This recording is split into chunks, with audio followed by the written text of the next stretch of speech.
If your kids get to vote while they're in your house on whether they go to church, you are an embarrassment to the kingdom of God. They don't get a vote. Dr. Tony Evans talks about preparing our kids to be saints in a secular society. Your job, mothers and fathers, is to stamp your children with God so that when they go to Babylon, their name has already been stamped on them. This is The Alternative with Dr. Tony Evans, author, speaker, senior pastor of Oak Cliff Bible Fellowship in Dallas, Texas, and president of the Urban Alternative. No matter how much we try to protect our kids, sooner or later they'll come face to face with the world's value system and start feeling the pressure to conform to it. Let's join Dr. Evans as he talks about ways we can get them prepared. You and I are no longer living in the same country that your mother gave birth to you in. You and I are witnessing at warp speed the devolution of a nation. You're watching the unraveling of a culture spiritually. While there's always been evil, always been sinful people, always been bad things, they used to be called that. I regularly hear on television, they will talk about the opinions of the people are shifting.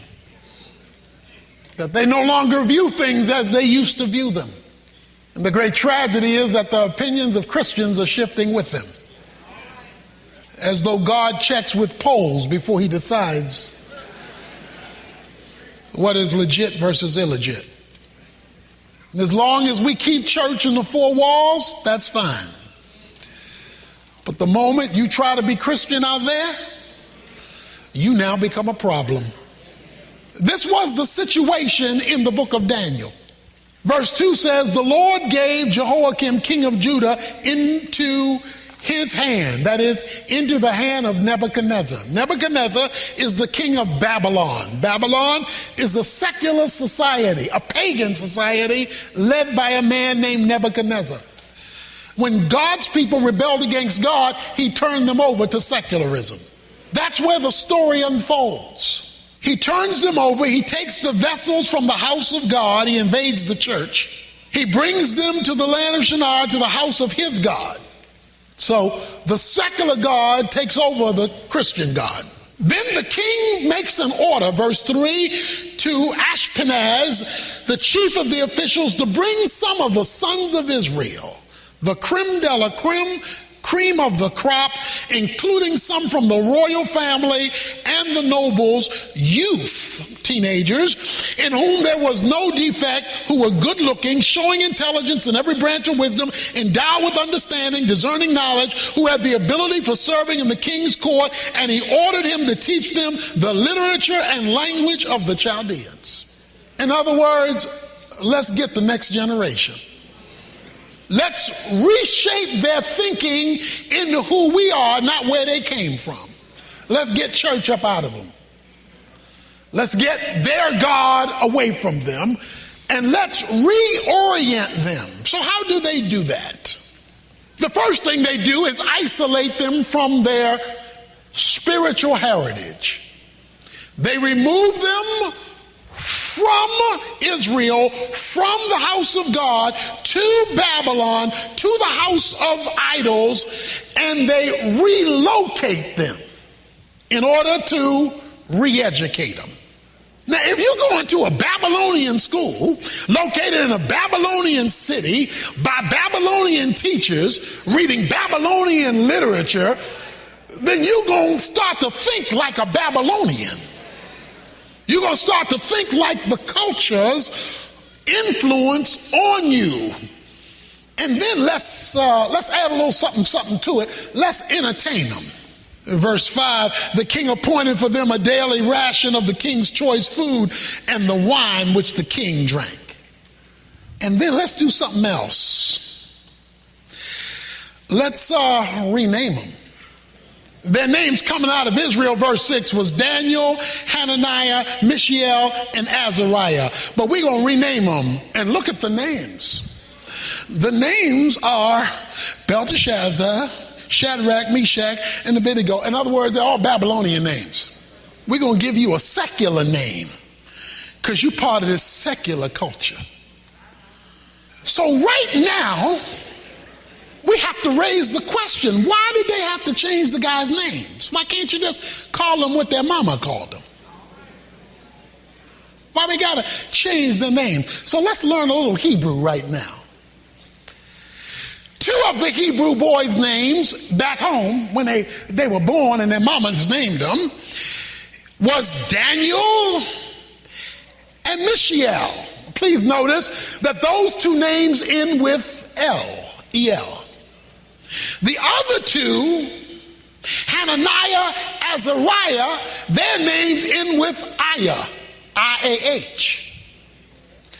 So now we learn a little bit about their mama and their daddy, because they're the ones who named them. The ones whose name begins or ends with L, L is the Old Testament word for Elohim, God.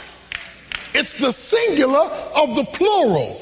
In the beginning, God, Elohim, created the heavens and the earth. That's plural because God is plural in his person. It's a majestic plural. God is three persons composed of one God, or making one God, three different persons, making the singular God, Elohim. But if you just want to designate it singular, God said, let us make man, plural. Then he said, he made man singular. So you can make Elohim the plural God, or you can use L. Aya, I-A-H, is Yah. Hallelujah. Hallelujah means praise. Yah means God. So those two boys were named after Jehovah, which is God's self-revealing name. So now we learn a little bit about these four boys, mama and daddy. They wanted these boys to be baptized with God's name so that they could never get away from God. Because every time you called their name, they had to be reminded of El or Aya. They had to be reminded that they had a God stamp on them. Your job, mothers and fathers, is to stamp your children with God so that when they go to Babylon, their name has already been stamped on them. That they can't go, and anytime they say Daniel, Azariah, Mishael, anytime they were called God, God, God, God, God, God, God, God, God, I keep bumping into God. Now I know some of your kids are fussing that you make them go to church. I understand that. But the reason why you should be making them go to church, if they get a vote, you a bad parent. If your kids get to vote while they're in your house on whether they go to church, you are an embarrassment to the kingdom of God. They don't get a vote. You didn't ask them to vote whether they go to public school on Monday, Tuesday, Wednesday, Thursday, and Friday just because they don't like school. Why? Because you know that an education is essential to their well-being and being productive in an American capitalistic society. Well, if they don't get to vote on 8 hours a day, 5 days a week, how they get to vote on 2 hours once a week?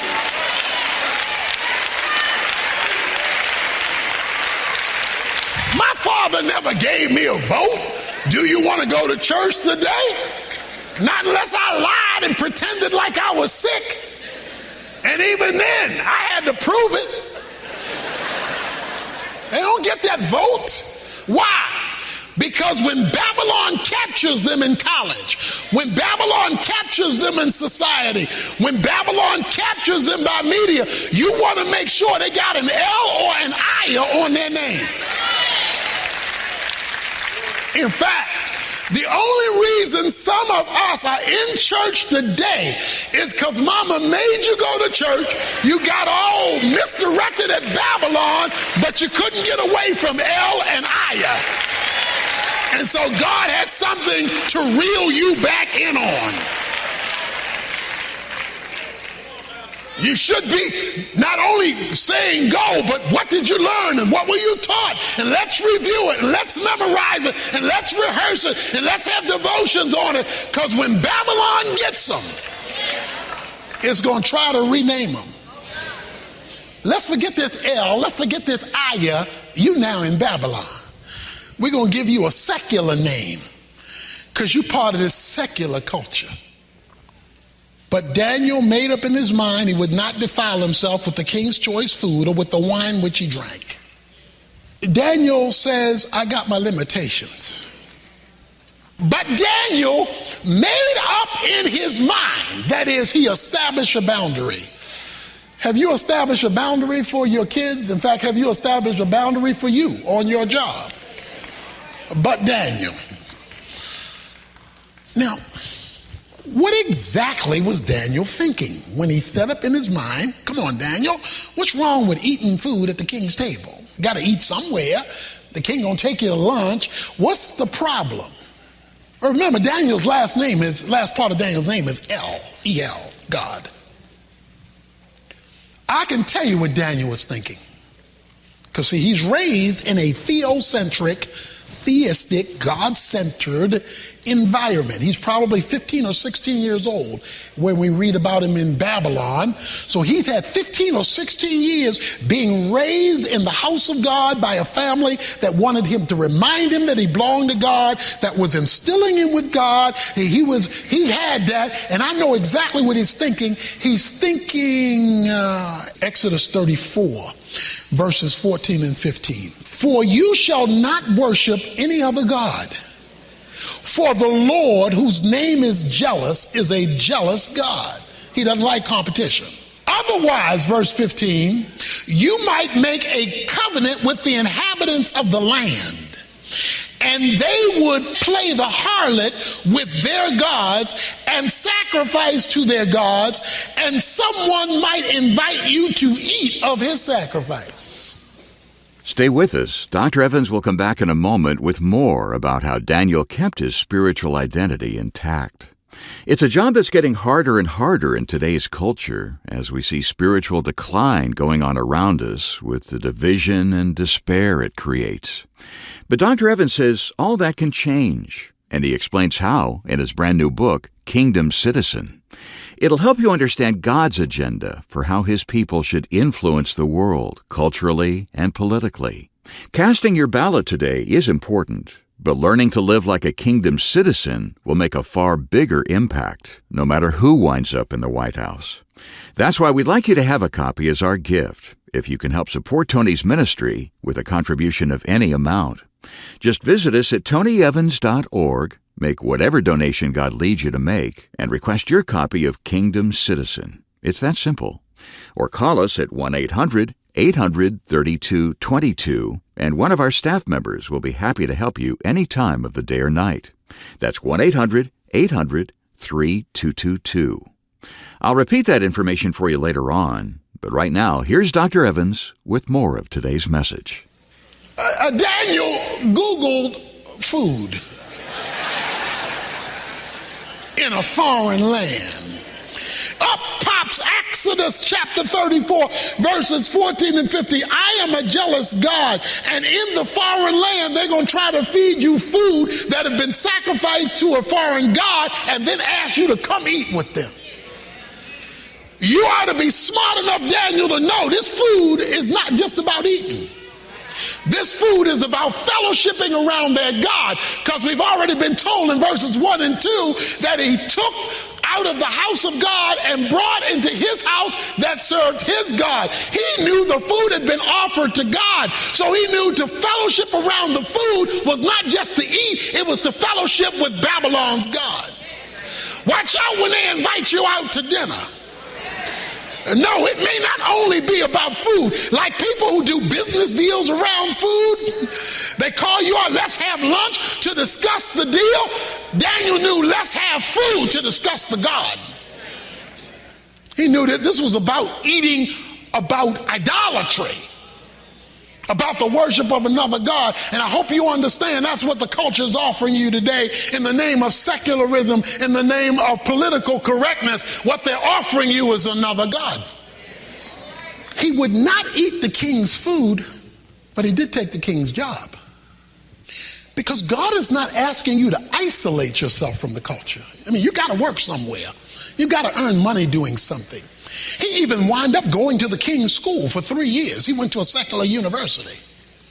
The issue is not did he go to a secular university, is did he lose his identity in a secular university? The issue is not that he worked on a secular job. The issue is, did he lose his identity on the secular job in which he worked? The problem is not that he worked that job. The issue is that the job didn't work him. Daniel said, I've got my limitations. I'm going to work for you. I'm going to do good for you. The company's going to benefit because I'm here and working hard and being productive. But you have to understand, I have my boundaries. College student, your friends ought to know there's certain parties I don't go to. I am identified with God. So there are certain things that I don't go to. There are certain things I don't participate in because they have religious connotations against God. And he took his stand.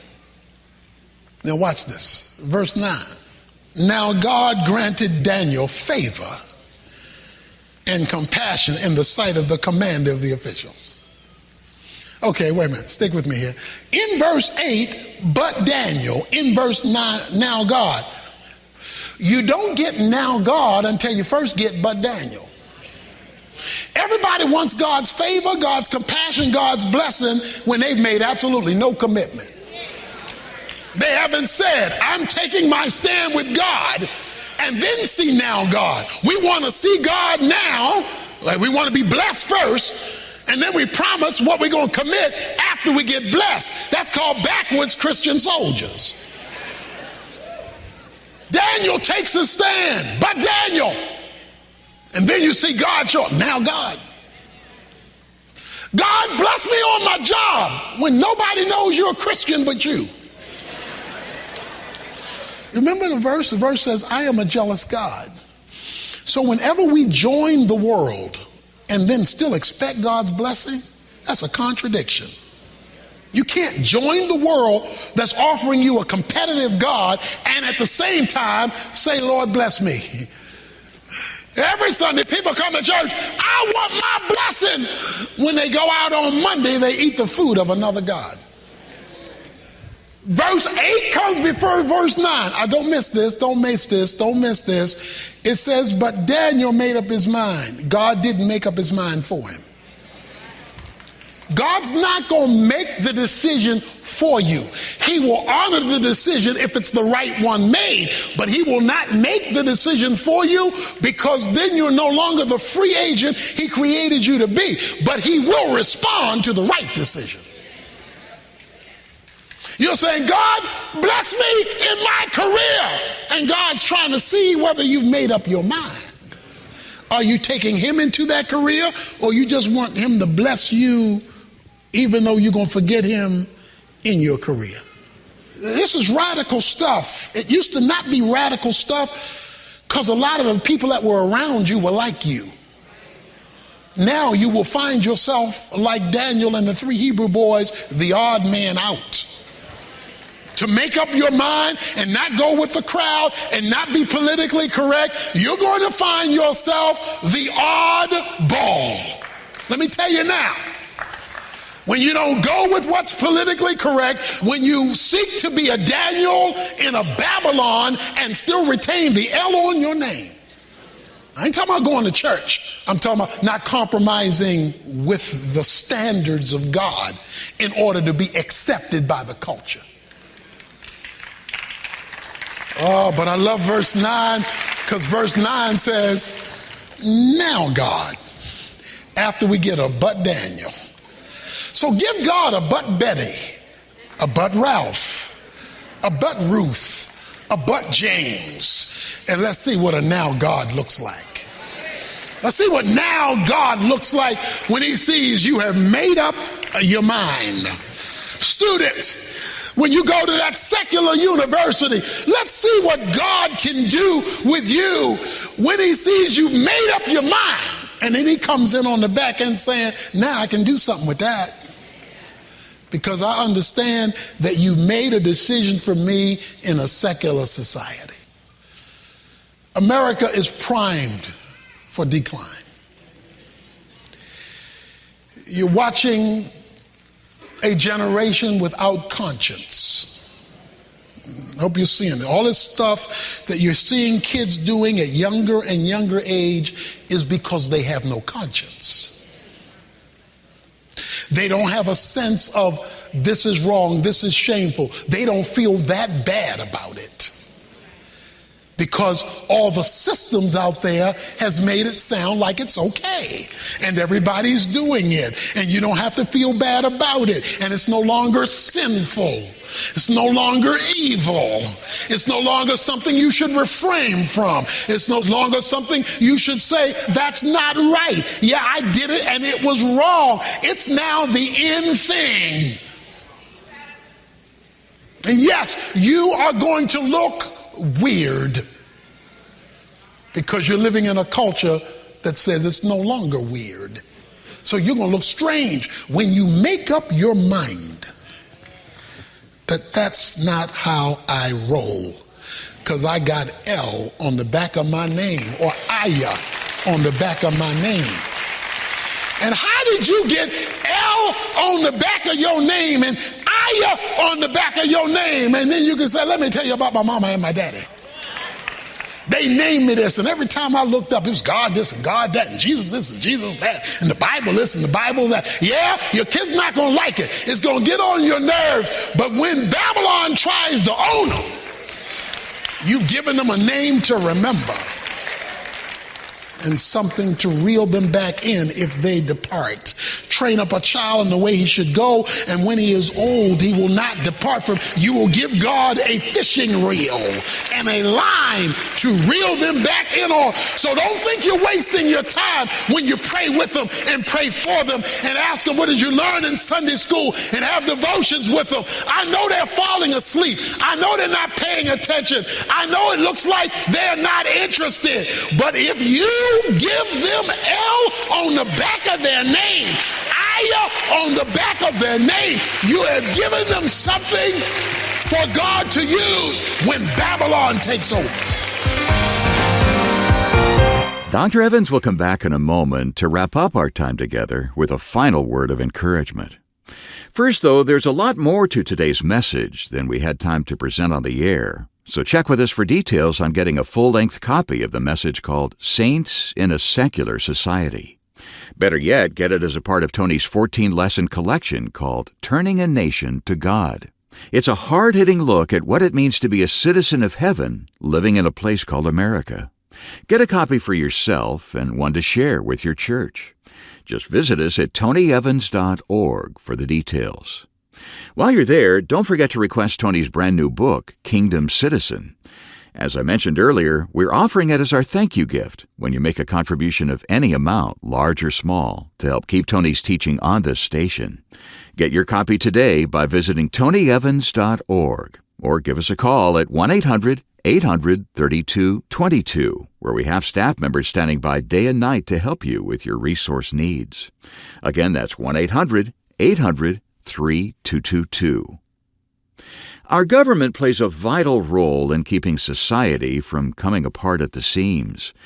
But tomorrow, Dr. Evans explains why we're expecting too much from Washington and too little from God. Right now, though, he's back with these final comments. And so what is God calling us to be? He's calling us to be saints in a secular society.